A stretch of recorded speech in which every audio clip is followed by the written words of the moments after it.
Transcription number 41. 5 seconds. Start. Sir, this bill was introduced in the House by the then Labour Minister Shri K.V. Raghunatha Reddy. I was also present at that time in the House. After a period of 9 long years, this bill has now come from the cold storage. It shows how powerful the plantation lobby in the country is.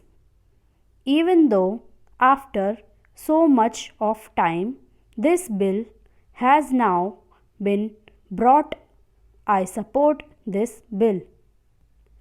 In the name of a more comprehensive measure, I do not agree that this bill should be postponed or that it should be again referred to a joint committee. Some such proposals was there.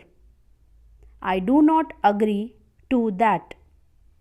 Though it is not adequate and some improvement from the point of view of workers is needed, I do not agree that we should postpone passing it. For example, it has been suggested that the acreage limit should be brought down to 5 hectares to cover more plantations. In the south, especially in Kerala, Karnataka, and other southern states, many plantations are not covered by this bill. I would request the minister to carefully examine this thing. In North India and some other places, tea plantation is on a large scale, but in the case of rubber, cardamom, and coffee, it is 5 hectares. This is on the high side. I request the Honorable Minister to reduce the acreage limit to 2.5 hectares for coffee and rubber and cardamom. Our friend was talking about socialism, socialist society, democratic socialism, and so many other things. I earnestly request him to consider my suggestion, and that is whether the government is prepared to nationalize the tea industry. Sir, some 8 years ago, in the Kerala Assembly, all the parties, including Congress Party, unanimously recommended to the central government for the takeover of the tea industry. In Kerala, tea plantation is owned by British monopolies. Even in the Assam Assembly, all the parties unanimously passed a resolution suggesting takeover of this industry.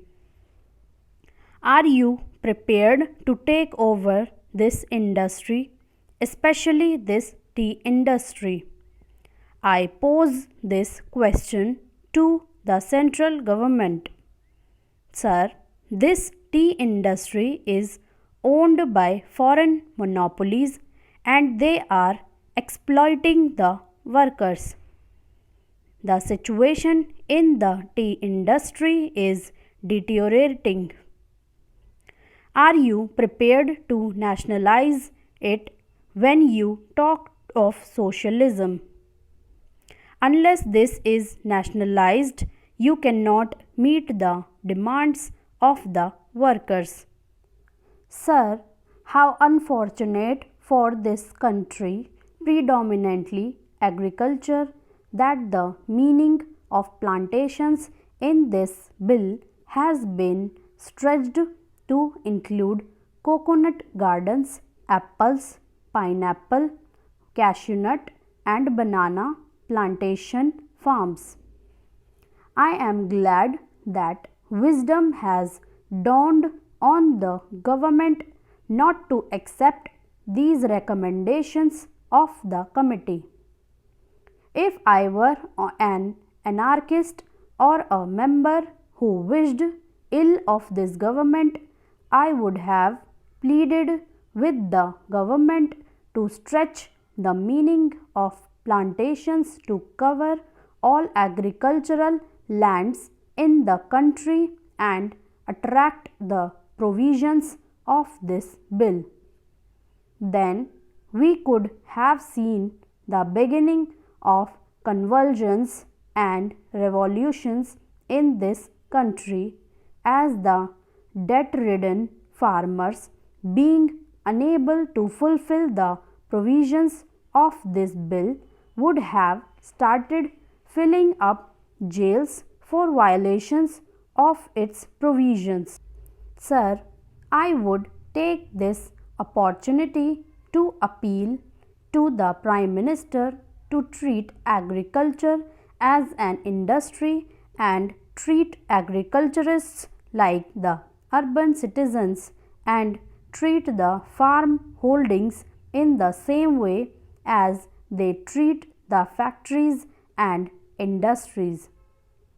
The government should start finding out the invidious and discriminatory laws passed in the country since independence adversely affecting the farming community and review those laws if they want to ensure integrated development of the country. Mr. Vice Chairman, Sir, you know the undivided Congress, the Indian National Congress, fought for plantation labor and also for the rights and privileges of the peasantry. It was Sardar Vallabhbhai Patel and Mahatma Gandhi in the Chauri Chaura movement who brought the peasantry to the forefront to the leadership of the Indian National Congress. As successors of those great leaders in that organization, it is high time the Congress did their best for the plantation labor as well as the unorganized peasantry in that area. Even in Mexico, in Algeria, in Russia, or in Cuba, or in other countries, it was the labor, the plantation labor, who took the revolution to its final goal. Here in this country, we do not want to see another bloodbath. We do not want to see that they take up arms against government or against employers.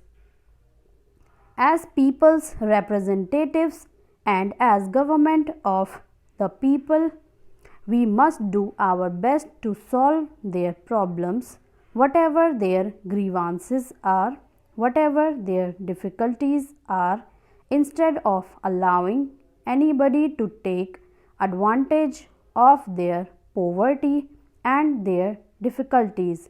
Stop.